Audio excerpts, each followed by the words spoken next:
Bonjour, nous nous retrouvons aujourd'hui pour une nouvelle fiche de diététothérapie chinoise au sujet de la tomate, fan xie en chinois ou bien xirongshi selon les termes. Les deux mots existent en chinois. Alors, c'est un fruit qui est relativement peu chinois, même s'il semble qu'il a existé depuis assez longtemps une variété de tomates en Chine, mais c'est un fruit qui vient du Mexique, qui vient d'Amérique centrale et qui a, grâce aux conquistadors, été ramené en Europe au début du XVIe siècle et qui s'est ensuite progressivement mondialisé avant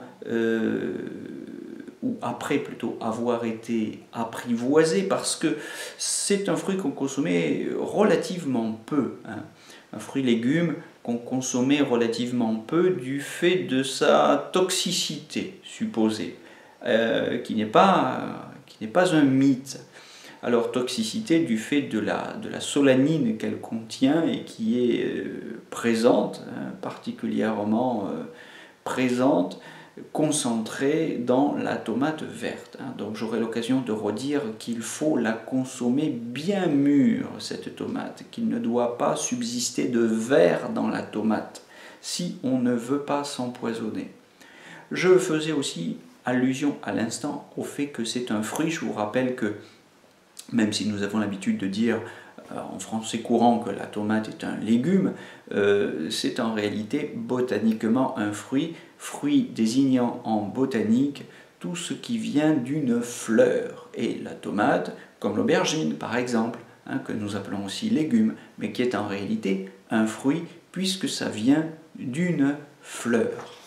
Voilà, alors ce fruit-légume, ce légume-fruit, si vous voulez, appelé pomme d'or d'abord, ou pomme d'amour aussi, au XVIe et XVIIe siècle, du fait qu'on lui soupçonnait des vertus aphrodisiaques largement exagérées, mais c'est donc un fruit qui est appelé à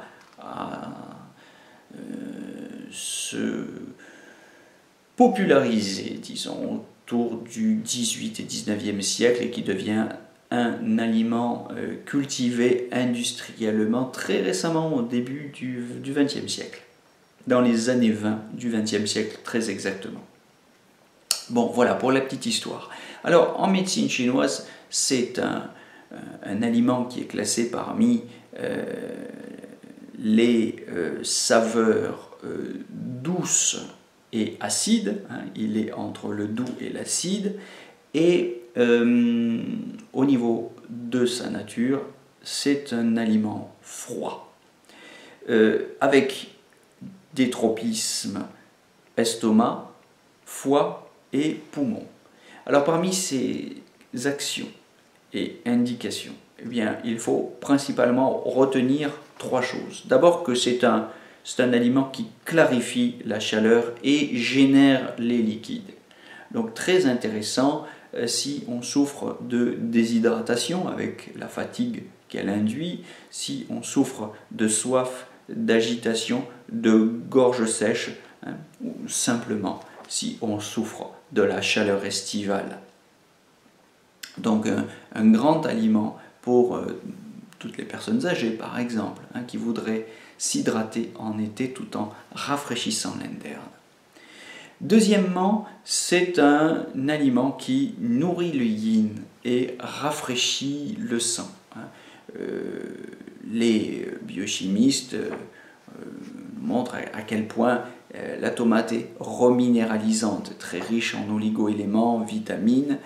Donc, elle est très intéressante par rapport au vide de yin, spécialement si on souffre d'yeux secs, de vision trouble, ou si ce vide de yin faisant chauffer le sang dans les vaisseaux qu'il fait éclater engendre des épistaxis, c'est-à-dire des saignements de nez, de la gingivorragie, c'est-à-dire des saignements de gencives quand on a les petits vaisseaux qui éclatent. Eh bien, la consommation de tomates a un effet rafraîchissant sur le sang qui permet aux vaisseaux de mieux contenir le sang. Voilà, donc ça c'est ce qu'en médecine chinoise on appelle des phénomènes de chaleur vide, provoqués par le vide de yin avec chaleur vide. Le troisième point à remarquer, la troisième grande action de la tomate, c'est son action apéritive et circulatoire. Au niveau de l'estomac, elle ouvre l'appétit et elle dissipe les stagnations alimentaires. Donc c'est très intéressant, spécialement par temps de canicule ou s'il y a de la chaleur interne dans l'organisme. Bon, on peut aussi, outre ces trois actions principales répertoriées par les manuels de médecine chinoise, souligner l'effet manifestement diurétique de la tomate qui fait circuler les liquides, et la diurèse peut être elle aussi, comme la transpiration, un mécanisme des liquides qui sert à éliminer la chaleur interne.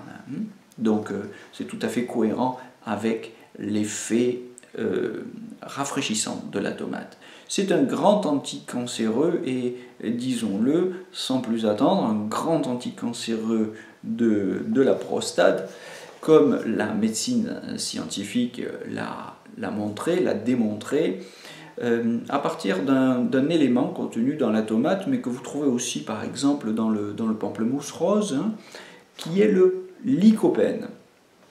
Donc, messieurs, spécialement si vous avez de longues années consommé des produits laitiers, fromage, yaourt, lait, et que vous avez une prostate de veau en passe de tourner au cancer, eh bien, consommez sans attendre du lycopène, soit en consommant des tomates crues, soit en consommant de la sauce tomate.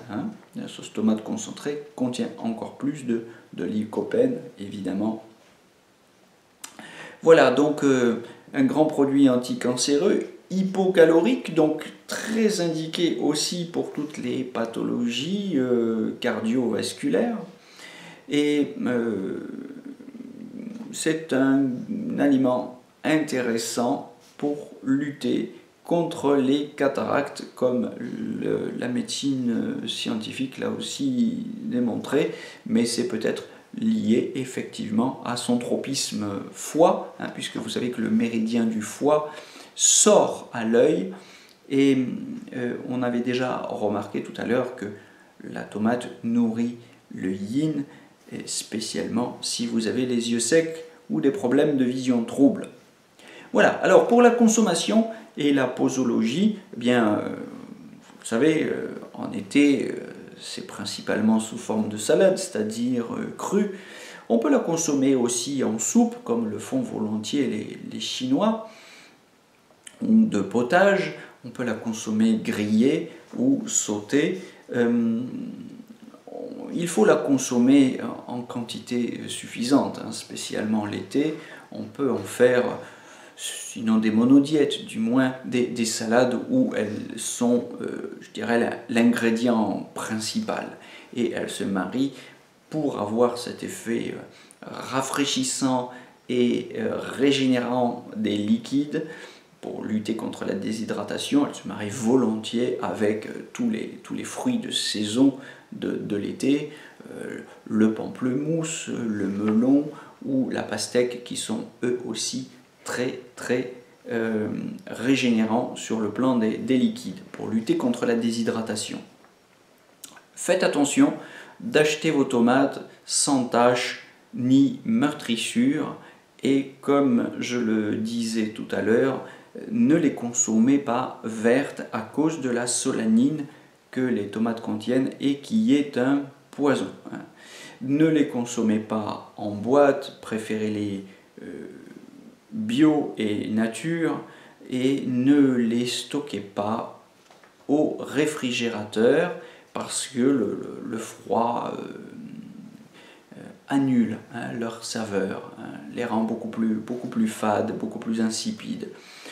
Donc les tomates se consomment à température ambiante sans risque de perdre leur effet rafraîchissant. Ne croyez pas qu'elles sont plus rafraîchissantes parce que vous les mangez froides. Au contraire, quand il fait très chaud, tous les aliments qui sortent du réfrigérateur ont à la consommation présente un problème à la consommation puisque ça produit des chocs thermiques.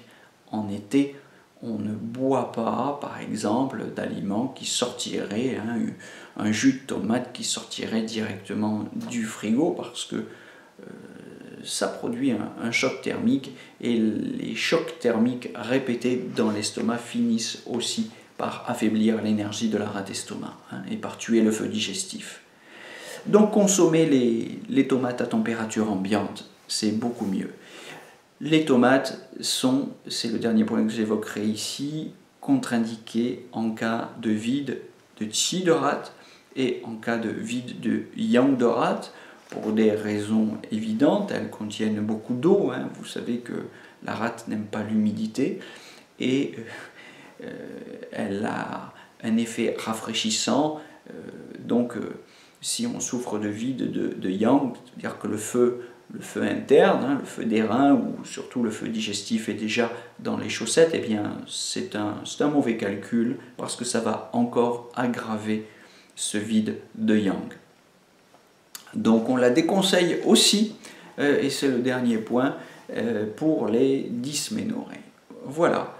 À ces quelques réserves, à ces quelques contre-indications près, eh bien je vous souhaite de bonnes salades de tomates, spécialement si vous regardez cette vidéo en été, et je vous donne rendez-vous très bientôt pour une nouvelle fiche technique avec les formations Inergie en diététothérapie. Bonne journée.